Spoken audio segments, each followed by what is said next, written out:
So far, booktube darlings have not let me down. Well, most of them haven't anyway. Emily Wilde, count your days. Emily Wilde and Brambleby, or whatever his name is, count your days. Hate Emily Wilde. The character. The book itself is like, it's alright, if not a bit dull, especially for someone like me who likes, like, you know, a good plot in a book. My fatal flaw is that I like when books have stories and are interesting. But anyway, Confessions, amazing, brilliant. Legends and Lattes, warm, soothing, loved it. My Sister the Serial Killer, amazing, an all-time favorite. Those are all 5-star books for me. So let's see if we can find more.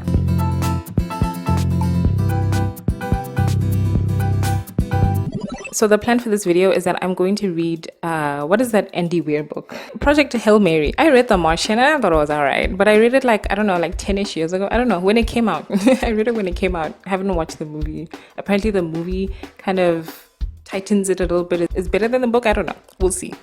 But I'm going to read this. People are raving about it. Even people who don't read science fiction are like, oh my God, this book is so good. So, you know, I'm excited. I just hope that this main character is not quirky. That's all. You know, that's all. That's all I want. Just a good book with a male character who's not too quirky. Then, the second book I plan to read is Piranesi. That one has been doing the rounds. My hope for that book is that it's like actual weirdness and not just vague and ambiguous. You know, like, are there like some actual surreal elements, some odd, some creative, inventive things, or is it just, ooh, nobody knows what's going on, ooh. And then the last book I plan to read is In My Dreams I Hold a Knife. I don't know if I'm actually going to read that one. I'm taking a break from thrillers, I think forever, because I think they're bad. I don't know, we'll see.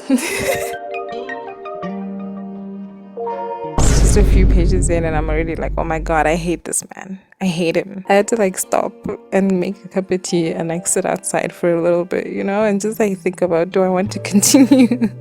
This is just like in The Martian. I hated that guy too, but I read that when it came out, and back then I had more patience for like characters, main characters I hate. This is written in first person, so this man is inescapable right now. We're like stuck with him. I don't think there's gonna be like a back on earth storyline or something. Start off with some very interesting graphics of like the ship and stuff. Those, I enjoyed those very much. I also enjoyed laughing at the cables. I'm gonna keep reading it because people, a lot of people love this, you know, maybe I will love it too. I also enjoyed The Martian when I read it, you know, despite hating the main guy. Apart from hating the main character, like I've said before, like I like my science fiction dry and earnest, and this is very like nudge nudge wink wink, you know, like the guy's not taking the very serious things that are happening seriously, and I'm not a fan of that. In a haunted house on a haunted wheel.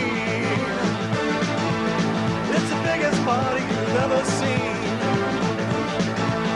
Gonna raise some hell, gonna lose control. We're just dying to start the show. We're just dying. Strike 2. I glanced at the waitress. The customers had a bunch of questions about the menu, probably asking if Sally's diner served gluten-free vegan grass clippings or something. First of all, that sentence is so awkward to read. And for what? For that? Come up with another joke. I'm begging you. I am begging you. Oh my God. 2021. Come on. Come on, Andy. Come on. You cannot be in 2021 doing vegan bad meat good jokes. Like, come on. Oh my God. You know what's not helping? It is the week before my period, and this is me at my most just like irritable. And this guy is getting on my goddamn nerves. I hate him so much. The book is easy to read though, and like honestly I don't want to start another book right now. It's not even that I don't want to start another book, it's that I just do not want to make a decision. And honestly I'm enjoying hating him. I love it. I love just being able to hate somebody. It's because he's not real. Definitely not a self-insert. Yeah. Really? Grass clippings really in 2021? Andy Weir? Jesus Christ. To start the show. In a haunted house on a haunted wheel. So I finished. Ooh, let me finish my tea. Hello, I'm back. So I finished Project Hail Mary and I actually liked this book. I liked it. I'm going to give it 3 stars. And a 3-star rating for me is usually I enjoyed the book, but I have many, many, many complaints, but none of them were like offensive. I started enjoying Project Hail Mary when we started getting new information. For like, I don't know, the first 20% of the book, 10%, I don't know.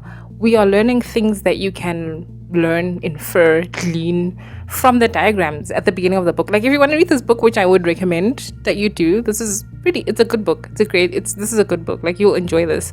Cover your eyes when you get to the diagrams and then like look at them once you have all of the information given. So for the first, I don't know, 20% of the book, I'm just learning things that I've gotten already from the diagram. But then once I got past that, I was enjoying myself. This is a good book. Do not get me wrong. I did not stop hating the main character like ever. I hated him from beginning to the end. Hated him, but when when new exciting things were happening, he became background noise. It was easier for me to like ignore him and his quirks and dorkiness and his stupid jokes because other exciting things were happening. Anyway, what is Project Hail Mary about? Project Hail Mary is about a quirky, dorky, annoying man who wakes up on a ship. He doesn't know it's a ship at first. He just wakes up. He wakes up in a very strange situation. No memory of who he is or what he's doing there. And he has to figure all of that stuff out. He has to figure out why he's there, who he is, what is this mission that he's on, and complete the mission. We find out through flashbacks. Side note, you know how I said there was not going to be a Meanwhile Back on Earth storyline? It was the flashbacks. Anyway, we find out through flashbacks that actually what's going on is that the sun is dying and he might have something to do with trying to, sort that out. That's what the story is about. The story goes very interesting, fun places. Like you would not expect. It's not like The Martian. It's like The Martian in style and structure, kind of. But it's not like The Martian in that The Martian was kind of just like a survival story and it was like very realistic and like about NASA or whatever, This goes interesting places. This is like an actual fun science fiction book to read. Don't get me wrong, enjoyed The Martian, but this was more fun. Anyway, the Meanwhile Back on Earth storyline is the least interesting part of every science fiction, and that was no different here. It was worse in this because it was flashbacks. Usually the Meanwhile Back on Earth storyline is like a break in tension or a break away from your characters in the main storyline. Sometimes you need that, most of the times you don't. Most of the times it's like, can we just get on with it? Like, who cares? Sometimes it just feels like it's there to pad the length of the novel. That's what it feels like. And that's what it felt like in this. Once you learn all of the things that I just told you about like the sun dying and, the reasons why, I'm not going to spoil that for you. Then it's like, okay, why are we still going back to the past? Who cares? Like whatever. Who cares? To be fair, there is like an arc, an attempt at creating like sort of a character arc. And it is completed at the end when he does make a certain decision, and there are things that you learn about his character through the flashbacks. But at a certain point, I started skipping the flashbacks, and yet I still knew about the things that you supposedly learn about his character in the flashbacks. So, like, just pointless. They're just always so pointless and boring. Like, I don't get it. Who is the creative writing professor who keeps telling authors that they need to have 2 storylines? Who is it? Because you don't. Like, if you genuinely do not have a good story to tell in your second storyline, then it is pointless. Even if you're like, oh, well, it supports the first one. Put that shit in the main storyline. Who cares? Weave it in. Weave it into the narrative. Anyway, like I said, I did enjoy this book. We go to really fun, interesting, great places. I do not want to spoil this because the surprises are fun to discover. It doesn't quite like go there. Like it's not too weird, but it's fun. It's fun and whimsical. This is like, oh my God, this is like a whimsical, unserious version of the Gili series by Stephen Baxter, the main 3 books in that sequence. This is kind of like that, the storyline. If you like this and you want more like hard sci-fi to read, I would recommend that. I also do like how accessible this book is. Like you could recommend this to anybody. That being said, it is like a little too hand-holdy for me. Like I think if you are like well versed in science fiction, especially hot sci-fi, you read a lot of hot sci-fi, you might find it a bit annoying sometimes, like I did, because like Andy Weir, my man Andy, is out here explaining delta V equations at some point. I'm like, girl, come on. I'm like, come on, like have some faith in your reader. And also I don't need an explanation for literally everything, Andy. And if I really want to know, I'll just Google it. But I do appreciate that it is accessible. And you know what? If you read this and you enjoyed this, then you are ready to go deeper into the hard sci-fi rabbit hole. You are ready. You're ready. You're ready for Greg Egan incandescence. At least incandescence is classical mechanics. So there's no like quantum physics gobbledygook. And if you did enjoy Incandescence and you do want some quantum gobbledygook, then Shield's Ladder by Greg Egan also. Andy also, I think also if you did like The Martian, you'll like this, because Andy Weir like writes one story. He has one way of telling a story, and that is just a guy just solving problem after problem. A problem happens, he explains the problem to you, then he explains the possible solutions to the problem, and then he solves the problem, and then oh my god, another problem, and over and over again. That's just how he writes books. So if you liked the structure of The Martian, if you liked that aspect of The Martian, then you'll like this. Anyway, I really enjoyed this. I had a lot of fun, especially when some of the more fun things, if you've read this, like when that stuff started happening, I was like, oh my god, I'm in it. That being said, this male main character, oh my god. Oh my god. Anyway, that was Project Hail Mary. I understand why everyone on booktube who read this book loved this book. You will probably like this book too if you read it. Even if you're like, oh, I'm not really that into hard sci-fi, it's fine. He'll explain everything to you, including delta V equations.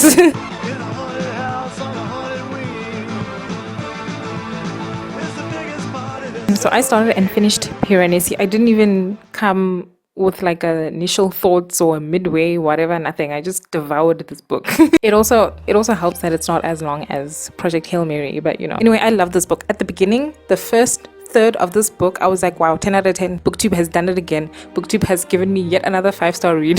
That's how I felt about this. I was so into it. I love that part. The first third of this book is otherworldly and dreamy and mysterious and like a little bit creepy and horrifying in the way that A Short Stay in Hell is horrifying, like in that kind of same way. I loved it. Oh my god, I was so into it. Visually, it reminded me of an album cover from one of my favorite vaporwave artists. The music does not go with this book, by the way. Piranesi, the character in this book, has like sort of a Peter Pan whimsy, innocent vibe. It needs a soundtrack with a lot of woodwind instruments, But anyway, that's what it reminded me of, but more like sprawling, huge, like endless. Like this feels like it could be light years wide. And it's so tall also that the uppermost floors, clouds form in them. We are told about the world, and the story through Piranesi's journal, and the book gets easier to read. Like when you're reading like a very well written book, which Susanna Clarke, great writer, like you enter kind of a flow state. You enter that state once you learn to read around Piranesi's like weird naming conventions for things, because they do get in the way. They're very like awkward. There was no way for me to convert his names for things into anything useful, like a year or a place or a time or anything. So I just ended up skipping over it. Once you get that, then oh my god, so a breeze to get through. So easy to read, so well written and vivid. Again, Susanna Clarke is great. Like she's so good that it flies under the radar, that it doesn't bring attention to itself. Like you're just reading this book. This book doesn't really have like a plot. We have to go and do this thing. It's mostly just a big mystery. You are thrown into this world and it's like, what is going on? What is this? Who are you? What is happening? That's the mystery, and that was my favorite part of the book. I loved it. It could have stayed that for the whole book, and I would have been fine. I love it. I love just like a weird thing happening, an explained weird thing happening. Then we get to the second third, and this is where kind of my enthusiasm started waning.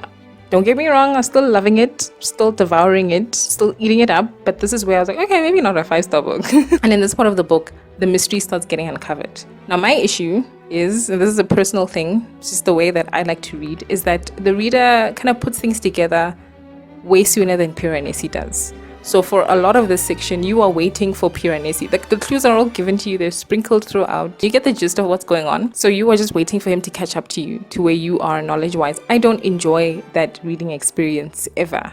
Like I don't get what I'm supposed to get out of it.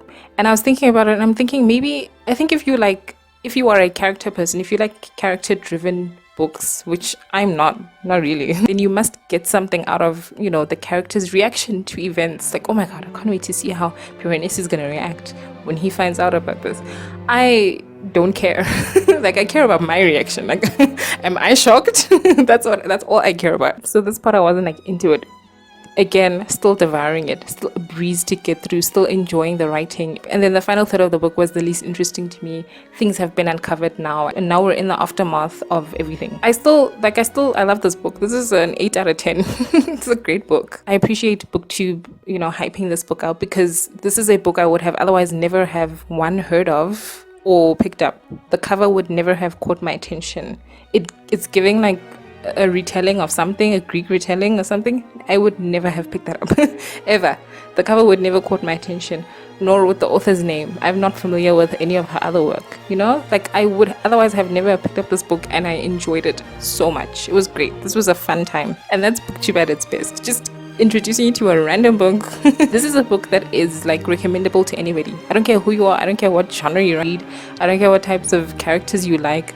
You will enjoy this book. You will have a good time reading this book. It was the perfect length, perfectly paced. Whenever you start getting tired of a certain thing, we move on to the next thing. The writing was also very good in an unobtrusive way. It was very evocative, if not a little bit hand-holdy. Like I like an author to let me breathe a little bit sometimes. The perfect author for me is Karen Lord. Karen Lord is like the perfect blend of like not holding a hand, but like explaining things. Like something will happen and she'll give you some time to figure it out, and then she'll explain to you what it is later on. Sometimes she doesn't explain it to you and it's just like, okay, guess I'll never know.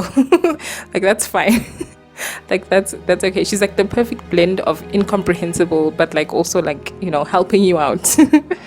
But this was a little handholdy, but like it's fine. The setup for this, the premise, and that initial mystery, that first third, brilliant, perfect. Also, this book is like begging for a second read. I don't reread a lot of books, but this one is begging for it. I like to reread books once I've forgotten enough of it to enjoy it again for the second time, and that takes like about a decade. But this one is begging for a reread. I think even within this year, to catch all of the references to like Greco-Roman stuff, arts and culture, to like catch all of the foreshadowing, like make connections and stuff. Like when I was blitzing through it, I caught some of it, but I was like, oh, I need to know what's happening. I don't have time to think about this. So great book. I highly, highly, highly recommend this book to everybody. I don't care who you are, you can read this book and you will enjoy it. 100% guaranteed. And also, it was actually weird. It wasn't just vague.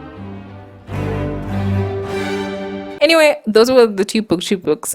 Pretty good. Even Project Hail Mary.